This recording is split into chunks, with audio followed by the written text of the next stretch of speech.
예, 안녕하십니까. 책 읽는 자유인 채널을 운영하고 있는 이서원입니다. 오늘 2025년 10월 29일, 지금 시각은 오전 11시 12분입니다. 오늘 수요일인데요. 10월 29일 수요일. 지난주에 말씀드렸지만 이제 수요일에 쉴 겁니다. 수요일은 쉬고 주 4일 체제로 하고 수요일 이제 공부를 하면서 논문을 쓰도록 노력을 해야 할 것 같습니다. 근데 꼭 수요일날 쉬기로 해서 그런 건지 아니면 아무튼 몸이 굉장히 피로합니다. 지금 몸이 피곤하고 잠을 충분히 잤는데도 아무것도 하기 싫을 정도로 지금 무기력한 상태로 우울증이 또 좀 도지고 있는데요. 그래도 해야 할 일은 해야겠다 싶어서 자리에 앉았고요. 지금 배도 살짝 고픈데 살짝이 아니고 많이 고프네요. 배도 고픈데 그래도 일단 앉아서 오전에 책을 한번 읽고 공부를 좀 하고 식사를 해야 할 것 같습니다. 자, 이번 시간 이제 대승기신론 낭송을 지난번에 필사한 곳까지 하고 이제 수단이 빠따 낭송으로 넘어갈 생각입니다. 그러니까 오늘 좀 빨리 끝내야 진도가 나가겠죠. 자, 책 한 권 소개시켜 드리도록 하겠습니다.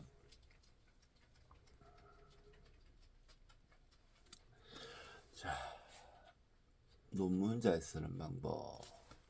움베르토 에코의 논문 잘 쓰는 방법. 김운찬 옹김. 열린 책들에서 나왔습니다. 부록으로 국내 학위 논문의 체제와 작성 방법 있네요. 이 정도는 또 좀 읽어줘야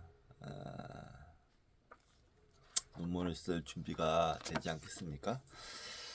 뒤에 좋은 글 있네요. 인문과학, 특히 나의 개인적 경험을 토대로 문학과 철학을 염두에 두고 쓴 것이지만 나는 이 책이 어느 정도는 모두에게 유용하다고 생각한다.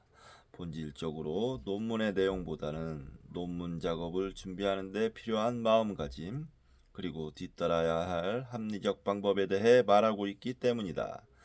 그러한 의미에서 대학의 연구를 하지 않거나 또는 아직 시작하지 않은 사람들, 심지어는 연구나 보고서를 준비하는 고등학생들까지 이 책을 읽기에 이르렀다.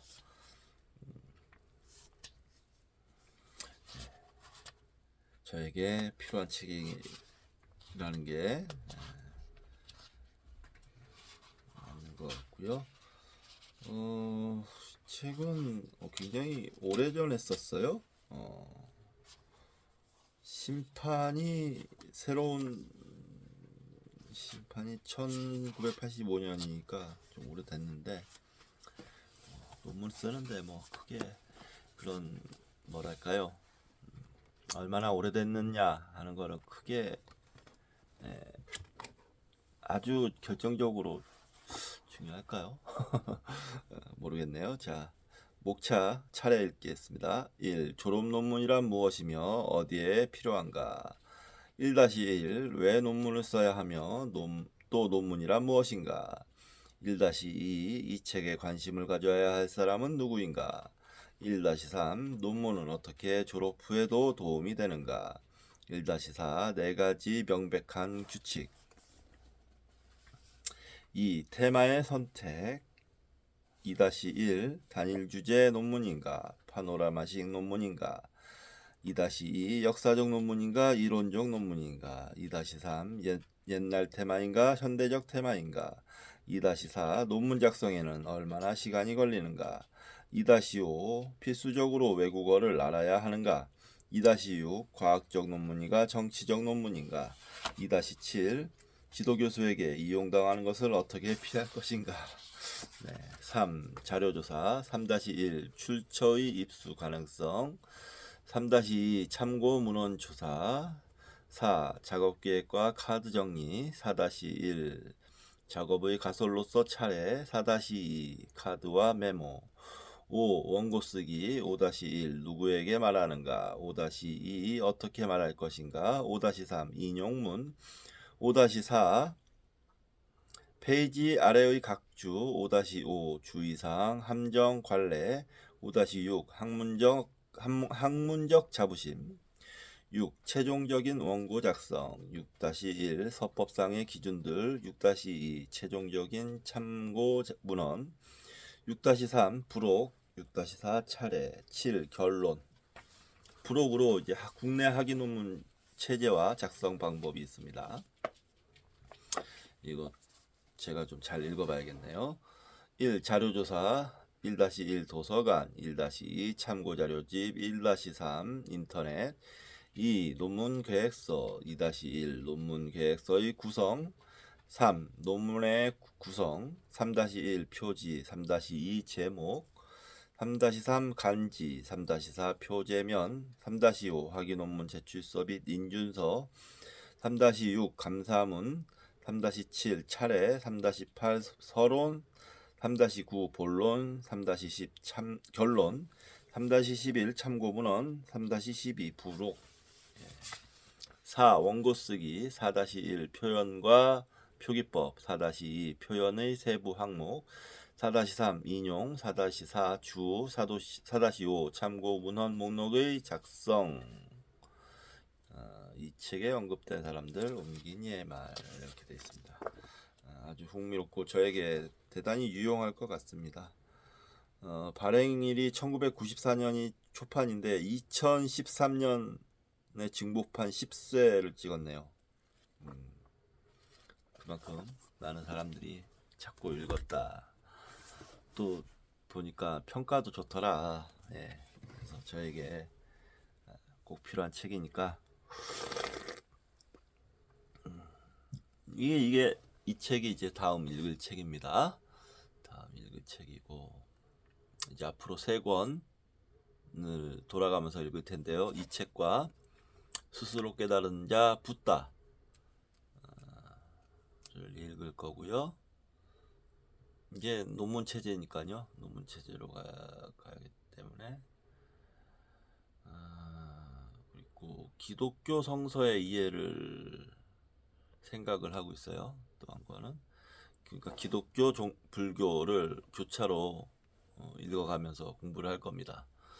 그리고 수다니바타 공부는 계속 할 거고.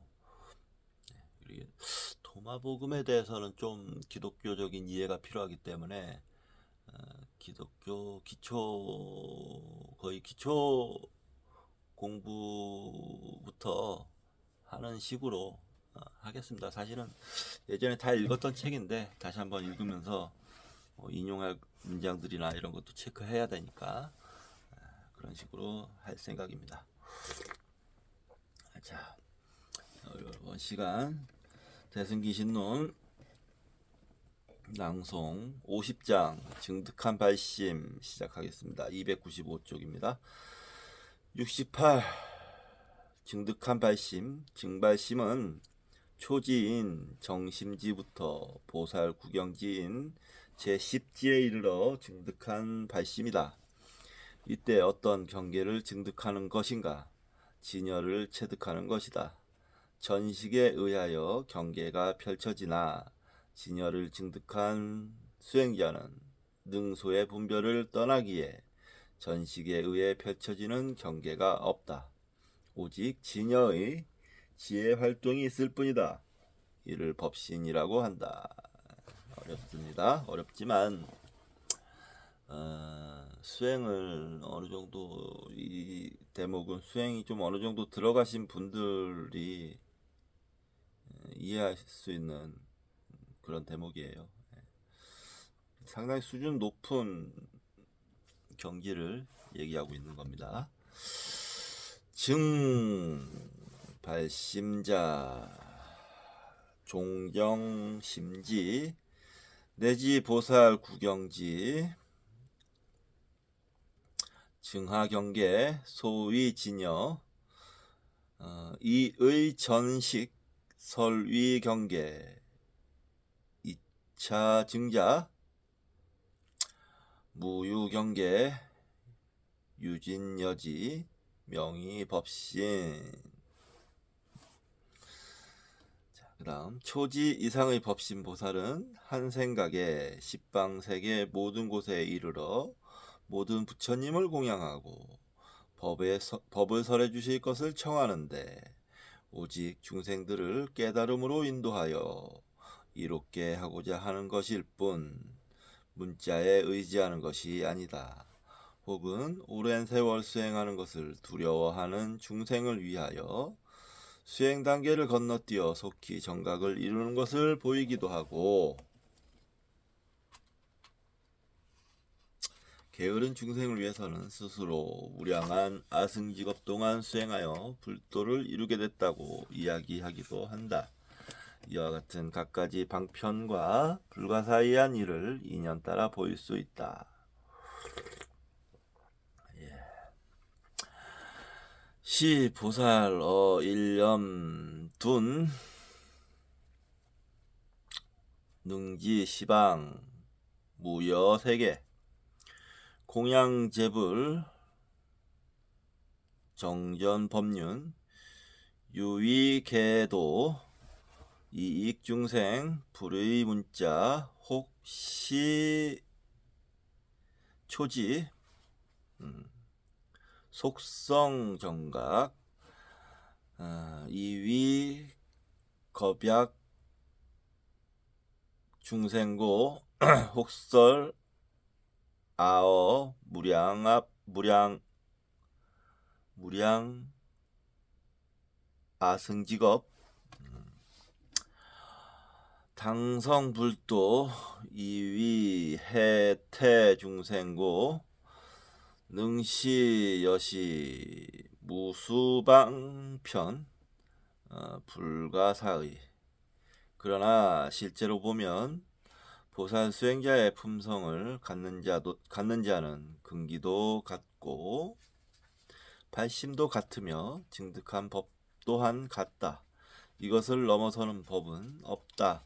왜냐하면 모든 보살 수행자는 누구나 3번의 아승직업 수행기간을 지나기 때문이다. 다만 중생세계가 같지 않고 보고 듣는 바가 다르며 근기와 의지의 성향이 다르기 때문에 그에 따라 보살 수행자의 수행과 자비행에 차별이 있는 것처럼 보일 뿐이다. 이런 경계는 저는 모릅니다. 이 정도 수준은 저는 모르고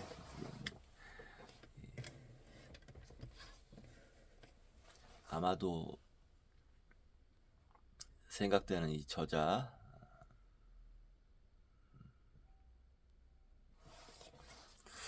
또 까먹었네. 아무튼 저자 스님 정도 돼야 알 수 있는 그런 얘기인 것 같습니다. 이실 보살 종성 근등 발심 직등 소증 역등 무각 초과 직업 이일체 보살 개경 삼아승 직업고 단수중생 세계부동 소견 소개 근욕성이고 시소행역 유차별. 초지 이상의 보살 수행자가 증득한 발심의 모습에도 3가지 미세한 모습의 마음이 있다. 심미세지상 미세한 마음의 모습. 첫째는 진심이다. 진심. 여기서 진심은 화내는 마음이 아니고 진리할 때 진짜 마음이란 뜻입니다. 분별이 없기 때문입니다. 둘째는 방편심이다. 자연스럽게 중생의 이익을 위해서 여러 가지 방편을 실행하는 마음이기 때문이다. 셋째는 업식심이다. 의식의 분명한 생멸과는 다르지만 업식종자들과 보살의 원력으로 생사를 계속해서 변혁 생사의 미세한 생멸이 있기 때문이다. 우시 보살 발심 상자 유삼종심 미세지상 우나 위삼 일자 진심 무분별고 이자 방편심 자연편행 이익 중생고 삼자 업식심 미세기멸고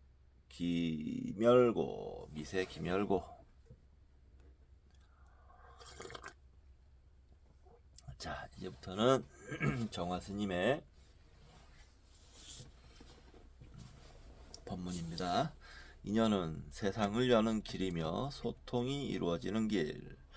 몸과 마음으로 체득된 육바라밀에 의해서 정념의 알아차리는 힘이 망념의 분별을 온전하게 다스려 갈 수 있는 정도로 축적된 단계를 정심지라고 합니다.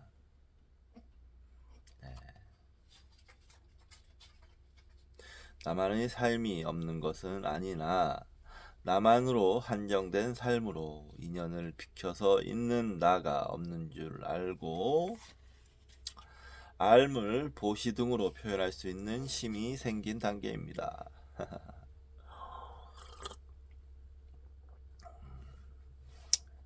그렇군요. 삶의 인연의 생명 나눔으로 이해하고 실천하는 습관으로 바꿀 수 있는 힘을 얻은 것입니다. 나눔을 생각하고 이야기하기는 쉽지만 한 점 아까운 생각 없이 하기는 정말 어렵습니다. 어려운 일을 평안한 마음으로 할 수 있는 기반이 제대로 선 단계입니다. 나누는 것이야말로 생명 본연의 모습이며 인연인 줄 알며 꾸미는 모든 일들의 허상에 현혹되어 있지 않는 것입니다. 제가 전에도 좀 말씀드렸지만 저는 인간을 그렇게 좋아하지 않습니다. 그래서 자비심이 좀 부족해요. 근데 이제 그 경계는 알겠어요. 아, 이걸 넘어가면 자비심이 생기겠구나 하는 그런 경계는 알겠더라고요. 그렇게 느낄 때가 돌아다니면서 이제 떠돌이 동물들, 개나 고양이들 보면 너무너무 치근한 마음이 들고, 소도 요즘에 좀 왔다 갔다 자주 보는데 소들도 그렇고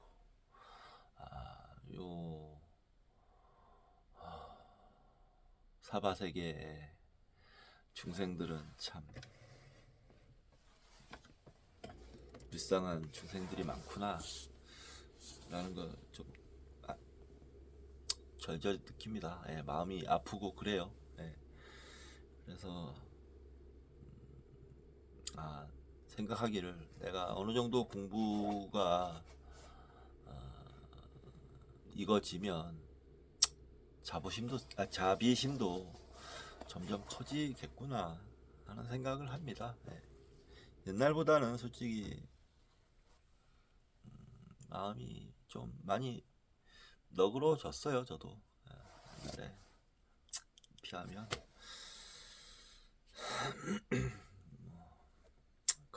그렇게 생각합니다.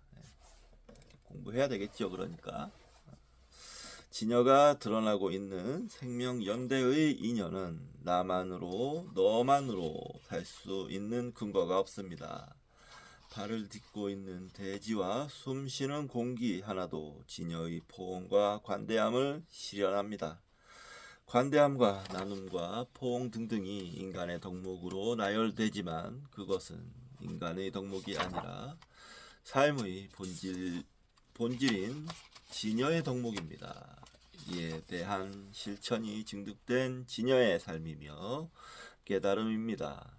대지를 떠나 허공을 걷는 신기를 증득하는 것이 깨달음이 아닙니다.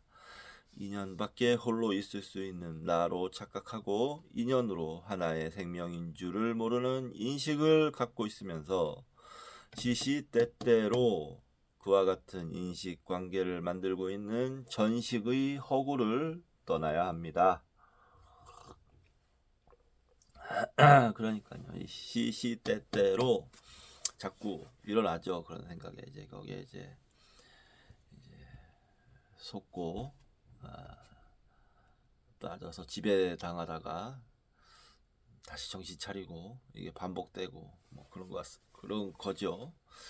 이미 경험된 인식 내용과 그것을 갖고 있는 나아가 너와는 온전히 다른 하나로만 인식할 수밖에 없는 인식의 경향성인 업식이 완전히 사라지는 데까지 수행해야 합니다. 그러니까요. 이게 인식의 경향성이라고 하네, 이렇게 표현하셨네요. 네, 그런 경향성이 있죠. 네.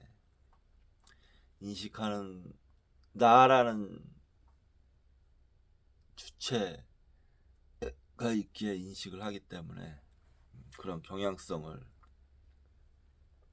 갖고 있는데, 그런 경향성이 업식이라는 거예요. 업식. 우리가 그동안 쌓아놓은 업에 의한 작동이다. 그 업에 의한 작동을 완전히 사라지게까지 하는 데는 수행밖에 없다. 우리의 의지를 닦는 다크스의 수행밖에 없다라고 말씀하시는 것 같습니다. 인연을 업식의 경향성으로 읽게 하는 능동적인 작용인 전식과 그렇게 읽혀진 업식의 표현인 현식이 허상임을 꿈에서도 잊지 않아야 합니다.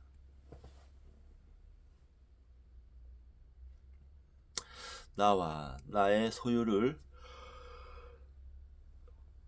중심으로 하는 업식의 내용이 생명의 활동을 장애하는 무명이라는 것을 체득해야 합니다.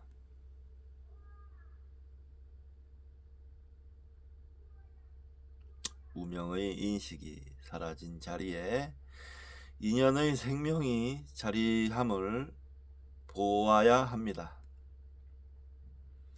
인연으로 생명을 나누고 있는 것이 진여이면서 진여의 작용이 되는 것을 보는 것입니다. 체득하여 보는 알미야말로 진여인 지혜의 활동이며 법신이 지혜로 나타난 것입니다. 마음이 진여가 되는 것이고 진여가 진여를 드러내는 마음을 쓰는 것입니다. 진여를 향한 발심이 진여에 이르는 것이긴 하지만 향하는 마음이 진여가 될 때 진여가 깨달음의 길을 만들어 갑니다. 마음이 진여고 진여가 만든 길을 향해 가는 마음이 깨달은 마음입니다. 정심지와 보살 구경지를 비교하여 깊고 낮음이 있다고 할지라도 마음에는 깊은 마음과 낮은 마음이 없습니다. 정심지인 마음을 잊지 않고 늘 청정한 마음의 소통으로 생명연대를 실천하는 그 마음이 구경지의 보살 마음입니다.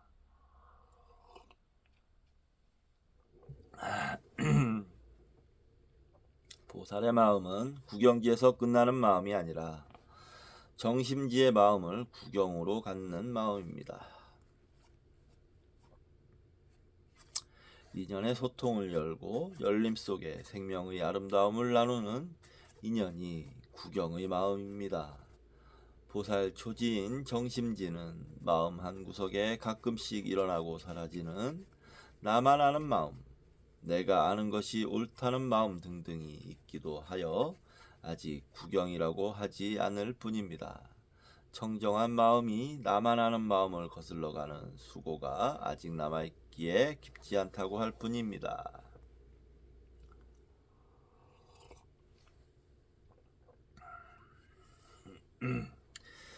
인연은 세상을 여는 길이며 소통이 이루어지는 길이기에 만나는 인연마다 부처님의 도가 실현되고 있습니다. 길 밖에 있는 인연이 부처의 길을 나타내는 것이 아닙니다. 모든 길이 부처의 인연으로 마음을 드러낸 법신입니다. 만나는 곳마다 부처의 향기며 설법이니 중생을 위한 부처의 설법을 다른 곳에서 청할 이유가 없습니다. 보살이 스스로를 부처로 섬기고 이웃을 부처로 섬기는 그 마음이 모두를 부처되게 하는 마음이며 중생의 부처를 깨우는 마음이기에 한 생각에 시방의 모든 곳에 이르러 부처님을 청하고 법문을 설하게 합니다. 넓고 넓은 공간을 다 담아내는 한 마음이 시방이 되고 시방이 된 한 마음이 부처를 다 드러냅니다.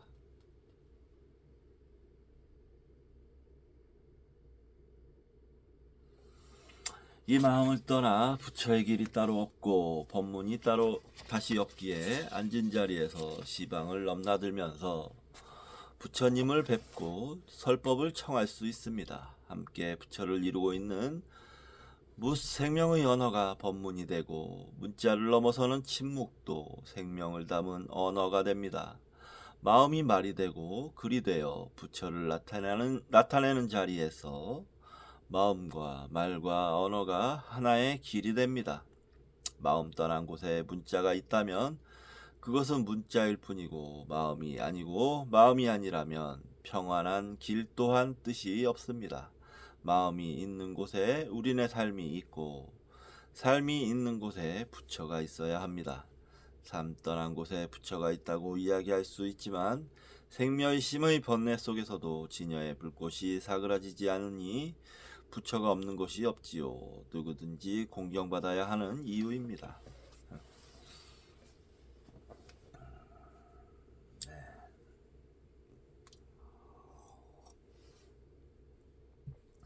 아주 옳은 말씀이시죠? 때문에 부처님이 안 계신 곳이 없습니다. 부처님이라는 거에 그냥 부처님의 육신 그냥 어떤 그런 게 그런 게 아니고 부처님이라는 건 부처님의 정신 마음이죠. 마음입니다. 육신은 잠깐 왔다 가신 거고 마음을 남겨놓고 가셨기 때문에 그 마음이 항상한 거죠. 또 부처님도 그 마음을 발견하신 분인 거예요. 발견하신 분이기에 우리에게 가르쳐주고 알려주고 떠나신 거죠. 부처의 마음이 되는 거죠. 그게. 그걸 또 우리가 깨달으면 우리의 마음이 되는 겁니다. 그렇죠. 아승직업의 시간을 넘어서다 공경하지 않는 마음이 스스로의 부처를 등지고 중생의 삶을 만들어 힘들게 하는 근거입니다. 부처를 등지고 멀리하는 중생의 암과 삶만큼 많은 방편이 필요하므로 보살 수행의 기간이 3번의 아승직업을 지나게 되나 봅니다. 어쩌면 3아승직업은 누구나 부처가 되는 기간이 아닌가 생각됩니다. 부처님께서 깨달은 이후 깨달음에 대한 이해와 실천 방법이 성립됐다고는 하지만 생명의 시간이 부처를 만들고 있다는 것입니다.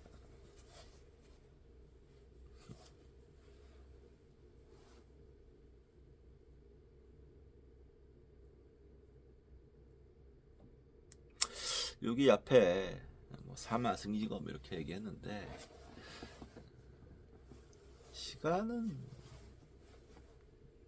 시간을 얘기하는 거잖아요. 시간은 의미가 없습니다.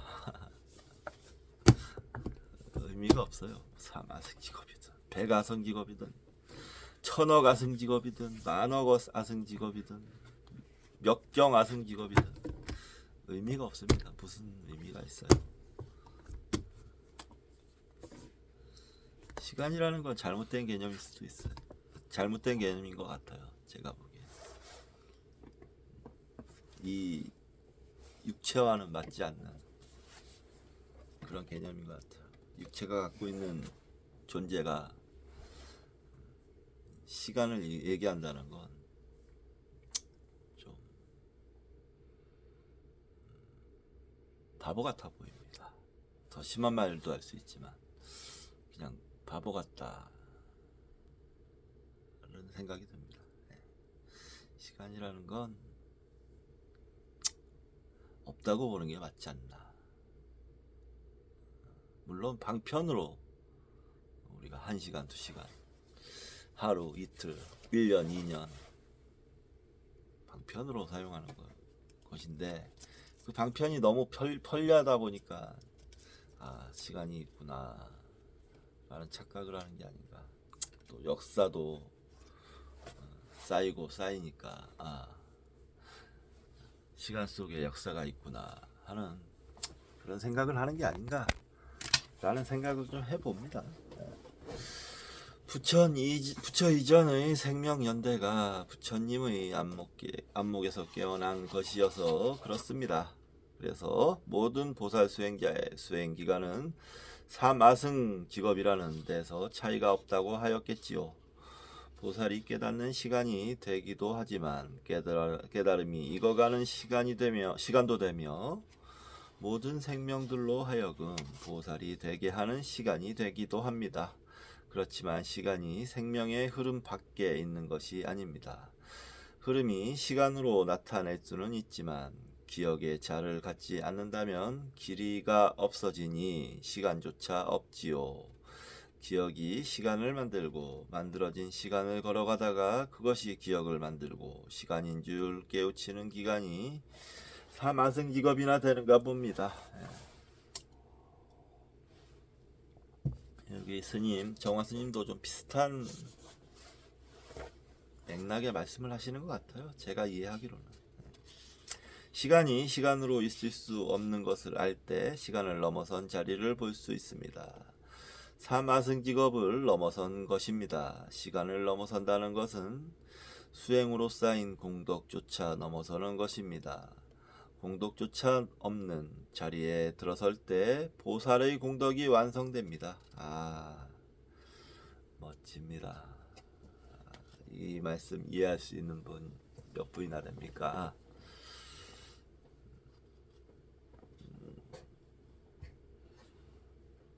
한 생각 돌이키면 사마승직업을 뛰어넘고 자성이 없는 공의 자리에 올라가면 모든 삶의 자치가 공덕이 될 수 있으니 불가사의한 일이 아닐 수 없습니다.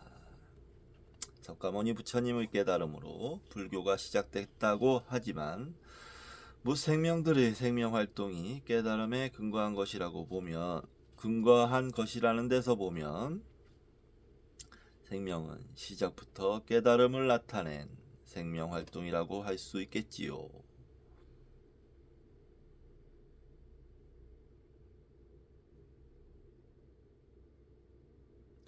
나아가 생명은 생명체라고 부르는 것 속에만 있는 어떤 것이 아니기에 시작도 없고 끝도 없는 깨달음의 세계가 무생명의 세계라고 할 수 있습니다.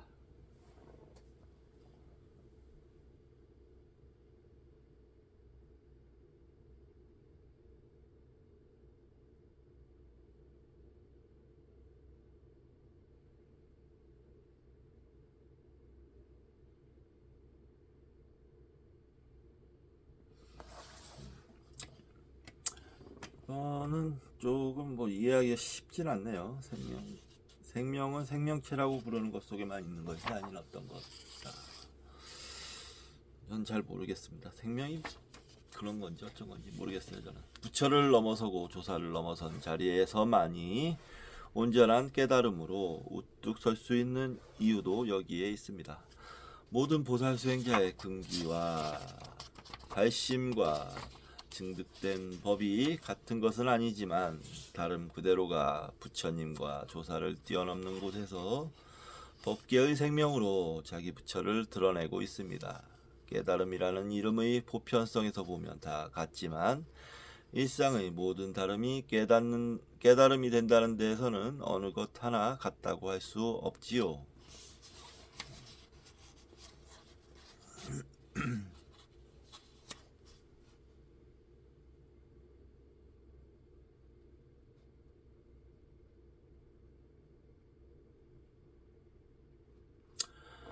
근기가 높고 낮다거나 의지가 강하고 약하다는 차이가 있을 수는 있지만 그것은 익혀온 습관의 차이일 뿐 실체의 차이가 아닙니다. 차이 그대로 법계의 실상을 다 드러내므로 높다거나 낮다고 말할 수 없습니다.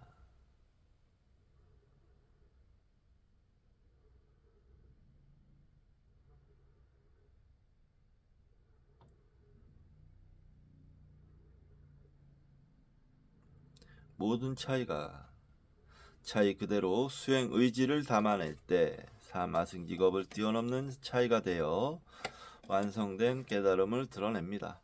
익혀온 습관을 바꿔 깨달음이 습관이 되게 하는 것이 수행이지만 차이가 그대로 깨달음을 알아차리는 습관이므로 실상에서 보면 습관 그곳에서 습관을 뛰어넘습니다. 시공의 무자성을 철저하게 인식하는 습관이 습관의 자성조차 뛰어넘게 하고 시간의 기억을 넘어서게 하여 삼아승직업의 시간을 넘어서는 것입니다. 멋지네요. 멋진 말입니다. 기억된 시간 속에 다시 시간을 더하고 있어서는 시간을 넘어설 수 없습니다. 길이를 갖는 시간이란 어떤 것인가 라는 물음이 삼아승직업 속에서 삼아승직업을 뛰어넘게 합니다. 시간을 다시 묻는 그 자리에서 시간을 이해하는 습관이 바뀌고 바뀐 이해가 시간조차 새롭게 만든다고 하겠습니다. 습관의 차이만큼 세상 읽기의 차이가 있고 그 차이만큼 부처가 탄생됩니다. 부처는 수행자의 수행 공덕에 의해서 드러나는 실상이면서 다른 한편 생명의 인연들이 만들어내고 있는 법계의 실상이므로 마음마다 부처의 마음이 되고 얼굴마다 부처의 얼굴이 됩니다.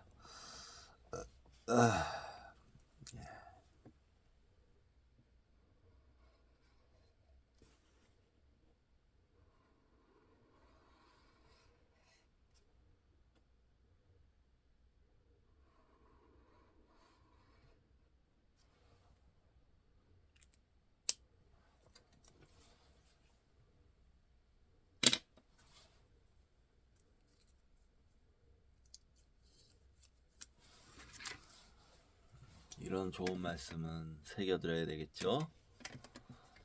다시 한번 읽어보겠습니다.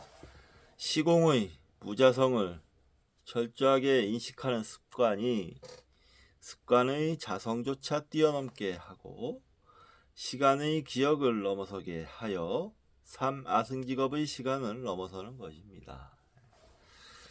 제가 아까 말씀드린 그런 맥락과 똑같은 말씀을 하시는 것 같습니다. 대상이 보여주는 대로 보는 것이 우선 실상조차 없는 무상한 마음을 볼 때 곧 법신을 보게 될 때 보살 수행자가 체험하는 마음에 세 가지 미세한 모습이 있습니다. 실상에서 보면 마음도 미세한 마음도 거친 마음도 없지만 거친 마음의 흔들림에서는 보이지 않던 마음 그 자체의 움직임과 고요함이 어울린 것을 미세한 마음이라고 할 뿐입니다. 마음도 마음이라는 자성을 갖지 않기 때문입니다. 실상도 아니고 허상도 아닌 마음을 보지 못했을 때는 마음과 마음 밖이 자성을 갖는 실체로서 뚜렷한 다름을 갖는 것 같았지만 집중과 주시로 마음을 알아차려 그 다름을 넘어설 때는 마음과 대상의 거친 분별이 사라집니다. 이때 마음이면서 대상이면 대상이면서 마음인 인연의 각성이 마음 하나로 있는 것을 볼 수 있습니다. 이때 보이는 마음을 미세한 마음이라 합니다.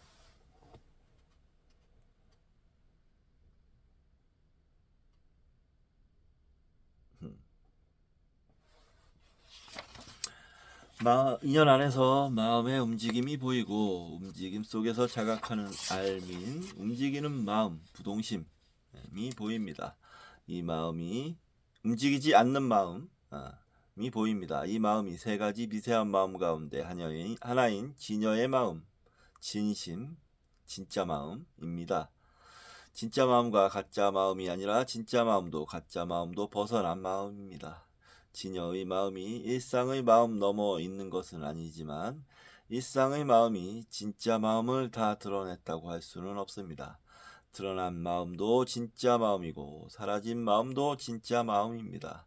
이렇듯 마음이라고 이름할 수 있는 것이 하나가 아닙니다. 마음이 없는 듯 하다가도 호련히 드러나고 드러난 마음도 호련히 형색을 달리하면서 모든 형색을 마음이게 합니다.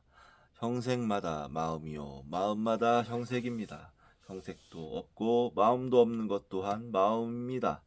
있는 것도 없는 것도 넘어선 것, 이것이 진심입니다. 분별이 없죠. 진심에는. 진짜 마음은 분별이 없습니다. 신신명에서도 얘기를 하잖아요. 지도문안이라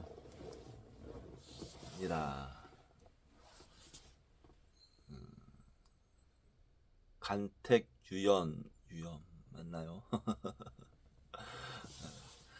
지득한도는 어렵지 않다. 단지 간택함, 분별함을 꺼릴 뿐이다. 분별이 없습니다. 진짜 마음은. 분별을 넘어선 마음이라고 하지만 온갖 분별이 분별을 넘어선 마음에서 분별이 되므로 분별하는 마음이 진심이 됩니다. 분별을 떠나 있는 것이 현재의 마음이면서 그 현재의 온갖 분별을 대비추면서 시방 세계의 모든 인연을 분별하는 것입니다. 분별하는 마음에 분별이 없기에 모든 형색이 분별 속에서 분별을 떠나고 분별이 없는 마음이기에 모든 분별을 드러낼 수 있어 형색마다 차별을 떠난 마음으로 하나가 됩니다. 저는 여기까지는 모릅니다. 모르는 내용입니다.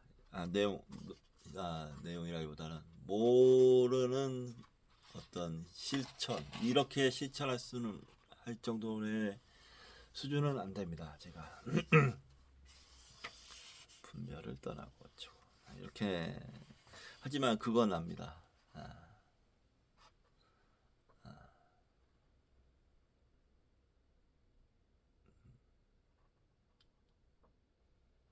진리를 찾아가기 위해서는 바르게 분별하는 것이 진리를 찾을 때까지 이루어져야 합니다. 그 분별은 바른 분별.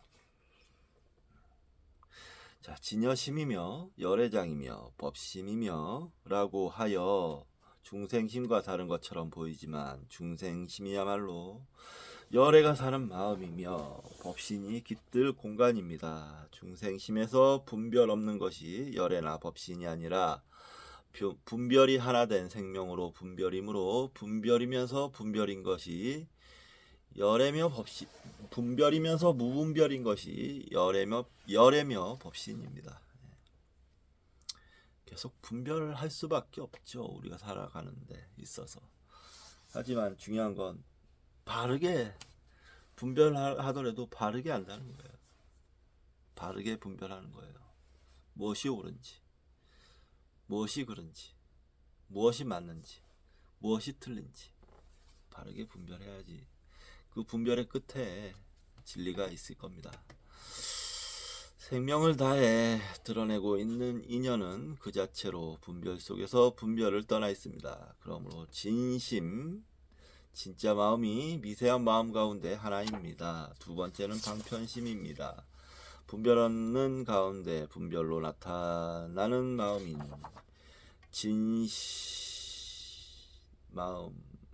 진심은 어디에도 걸리지 않는 마음입니다. 그렇다고 이 마음이 일상의 마음 안쪽에 있는 마음이거나 일상을 떠나 있는 마음이 아닙니다. 날마다 쓰는 그 마음이 진심입니다. 마음의 성품이 무엇으로 정해진 것이 없기에 그것을 분별하는 가운데 분별하는 마음이라고 할 뿐입니다. 마음에 분별이 이미 갖추어져 있다면 다시 분별할 일도 없지요. 한편으로 보면 이런저런 사실에 얽혀 있고 매여 있는 것 같지만 그 가운데서도 마음의 빛을 잃지 않으므로 분별 없는 알미 됩니다. 분별 없는 마음이야말로 인연을 그대로 볼 수 있으며 인연으로 나타나는 모든 분별을 긍정합니다. 긍정하면서도 그 자리에 머물지 않기에 일체를 껴안습니다. 자신의 빈 모습에 모두를 담는 것이죠. 머물지 않는 빔이 알을 낳고 알미 방편이 되어 함께 인연을 만들어갑니다. 머물지 않는 빔이 알을 낳는다. 이때 진정한 알미 되는 거죠. 그노시스. 나의 알무로 너를 가두지 않고 나의 빔으로 너를 맞이하여 그 속에서 너를 너로 비추어 주는 인연이 생명연대로 드러납니다. 그런 뜻에서 모든 중생들을 이롭게 하는 방편의 마음은 이미 알고 있는 것을 가르치는 마음이 아닙니다. 서로를 받아들이면서 서로를 비우고 비운 자리가 새로운 인연을 만드는 마음입니다. 오롯한 생명의 질서가 이루어지며 평안을 이끌어내는 실천입니다. 이것을 보려고 하는 대로 대상을 보는 것이 아닙니다. 대상이 보여주는 대로 보는 것이 우선입니다. 인연을 소통시키는 길을 여는 것이지요. 그곳에서 지혜가 빛나게 됩니다. 이미 갖고 있는 알무로는 새로운 방편의 연을 다 읽어낼 수 없습니다. 방편은 모든 것을 비우고 해체하여 공화하는 진심에서 이루어지는 소통입니다. 그렇죠. 진심, 바른 마음이 진짜 마음이 없이 이루어지는 방편은 방편이 아니고 그건 이제 술수 술수죠. 술책 뭐 이런 것이. 분별만의 알무로는 재볼 수 없지요. 분별만의 알무로는 재볼 수 없지요. 생각하되 생각의 한계를 잘 알고 생각에만 머물지도 않고 마음을 비우고 비우는 것에만 머물지 않으면서 함께 고요하고 평화로운 삶을 열어가는 것입니다. 상대에게만 이익이 되게 하는 것일 수 없습니다. 인연의 방편은 언제나 밝은 지혜로 생각을 넘어선 자리에서 서로 생명 나눔으로 인연의 각성을 드러내는 것이므로 함께 이익이 되는 일이 자연스럽게 이루어지도록 하는 것입니다. 세 번째는 업식심입니다. 미세한 생멸이 있는 마음입니다. 보살 수행자가 증득한 발심 가운데 가장 중요한 마음이라고 해도 지나친 말이 아닙니다. 일부러 구경의 깨달음을 성취하지 않고 중생의 세계에 남아 보살행을 실천하기 위해 남겨둔 생멸의 힘이라고 할 수 있기 때문입니다. 이 마음은 깨달음의 완성을 중생의 깨달음에 두면서 중생의 깨달음을 위한 외연이 되고자 하는 마음입니다. 외연은 바깥의 인연을 얘기하는 거예요. 업의 지향성을 꿰뚫어 하는 마음이기 때문에 망념에 매인 업식이 아니고 보살의 방편을 위해 업식을 이용하고 있다고 하겠습니다. 언제나 무생명들과 함께 살아가는 마음으로 보살의 공덕을 실천하는 기틀이 되는 마음입니다. 아마 이 보살분들은 공기와 같을 거예요. 비슷할 거예요. 눈에 보이지 않지만 아니면 뭐 잘 보이지 않지만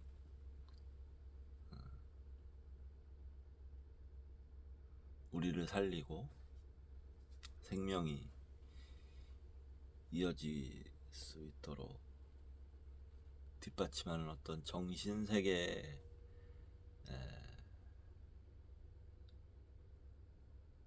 정신세계도 아니고 우리 법신의 삼의 진리의 세계에서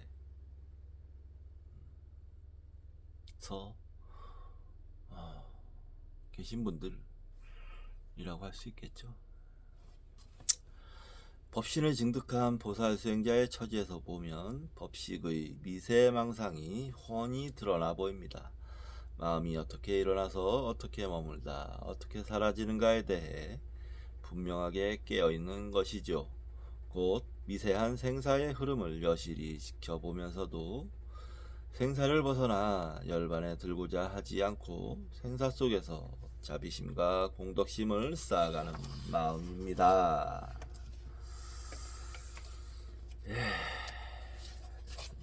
이제 대승기신론 PS 한 곡까지 방송을 했고요. 필사도 뭐 얼마 안 남았습니다.